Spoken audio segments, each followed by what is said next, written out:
After identifying what burnout is and why we keep falling into these cycles, now we're going to show you our proven method for eliminating burnout in your life and why this is creating such incredible results.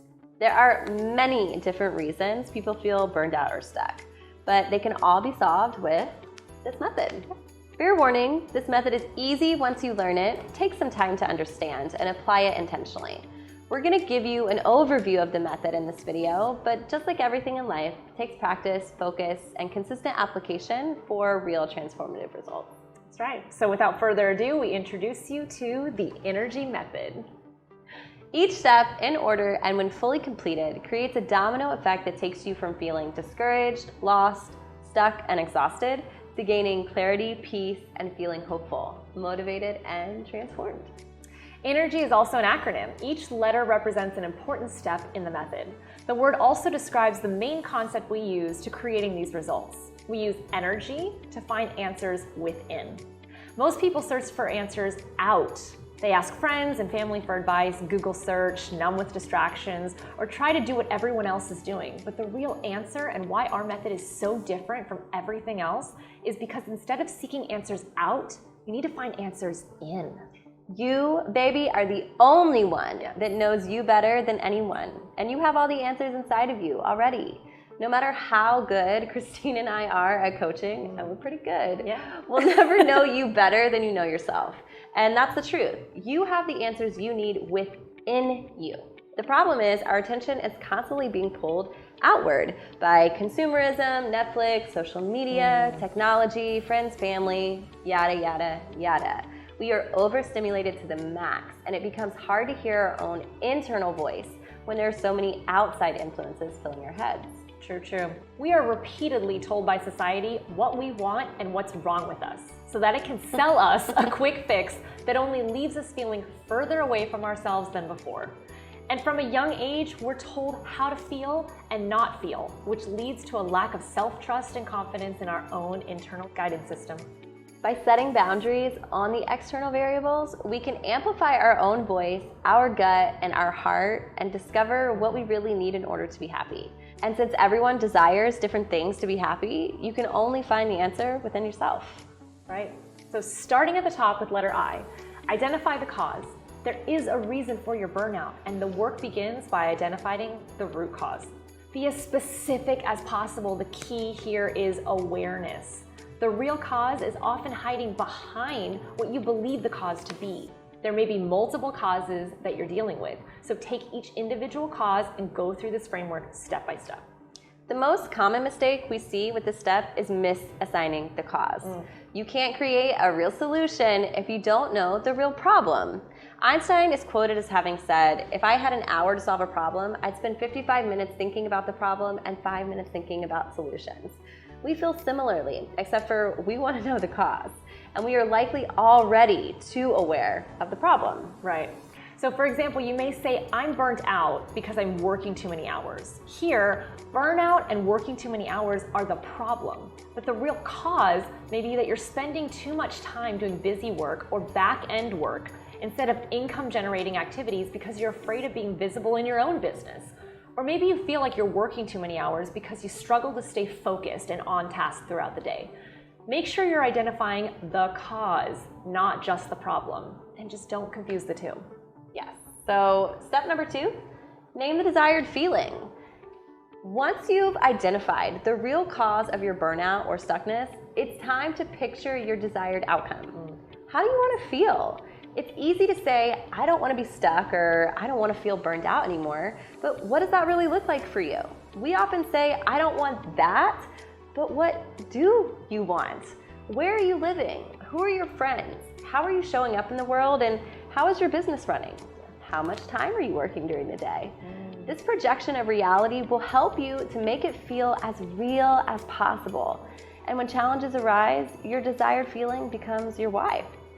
So there are a few common mistakes in this step. One is not having a goal or a compelling future that you're working towards.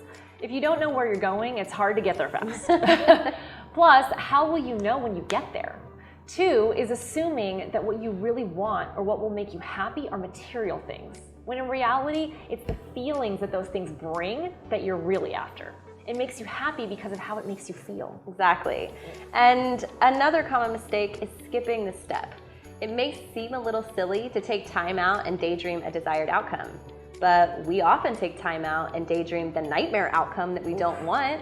We allow ourselves to do this all the time. Yeah. Here's the thing though, our mind cannot tell the difference between a real or an imagined or remembered event. If you can truly dream up a future ideal scenario for yourself, your mind will take that as a possible reality and begin aligning to work towards it. Don't skip this step. Right. Step 3 is establishing control. This is where the real work begins. After you've identified the cause of the problem and scripted your desired outcome, you can begin to see a pattern of the people, things, and events in your life that are not serving the bigger goal. In order to get to a place of acting in alignment with the future you have to now change who you are right now. This version of you now and the behaviors and habits you're choosing are not currently working, which means you require a mindset and habit shift. This often changes the people and environment around you. It's extremely important to respect yourself by setting healthy boundaries with people and things that trigger you or are not serving your end result. Ask yourself, what can I personally control? Be intentional about taking action to speak up for yourself and create the change you want to see. This is the big step that allows you to cut those things out that are draining you and take effective, intentional action. So the most common mistake in this step is forcing your energy on the things you can't control. We put so much time and focus on people, things, events that we have zero control over, and that blinds us from the things we actually can control. So we'll spend time thinking about how and why a particular client is frustrating to work with, instead of just investing time into setting healthy boundaries with that person, figuring out how to be more selective and intentional about the people you work with. Right, and we frequently give our power up to external circumstances without realizing the incredible amount of power we have ourselves over our experience. Our mind is constantly making meaning from our experiences, even though every experience is inherently neutral. Yeah. It's our labeling of the experience as either good or bad that impacts how we engage with the experience and how we respond. We often can't change factual circumstances, and we can never change what other people think or do, but we can change how we feel and think about these things, which changes our overall experience.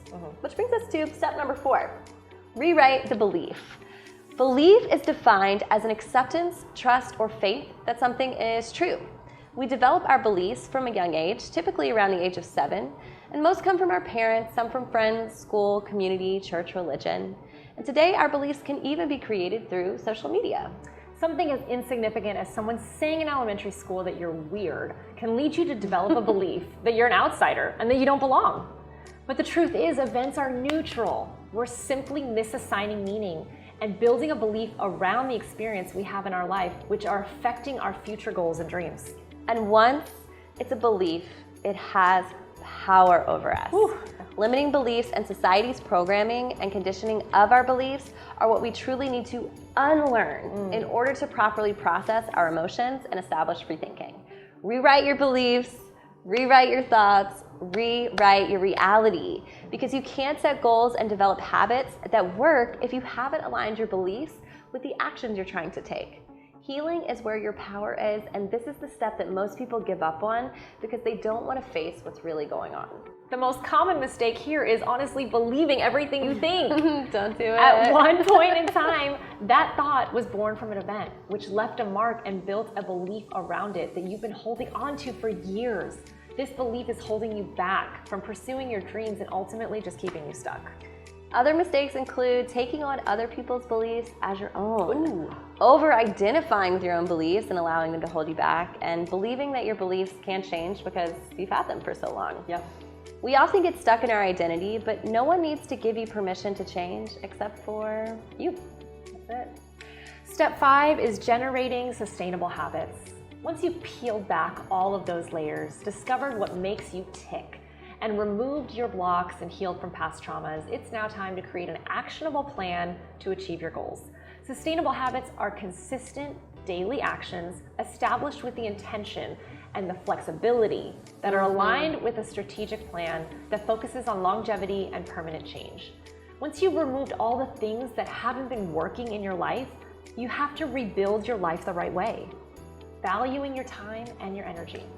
The most common mistake that happens in this step is creating goals that are simply too big, which cause feelings of being overwhelmed and losing momentum.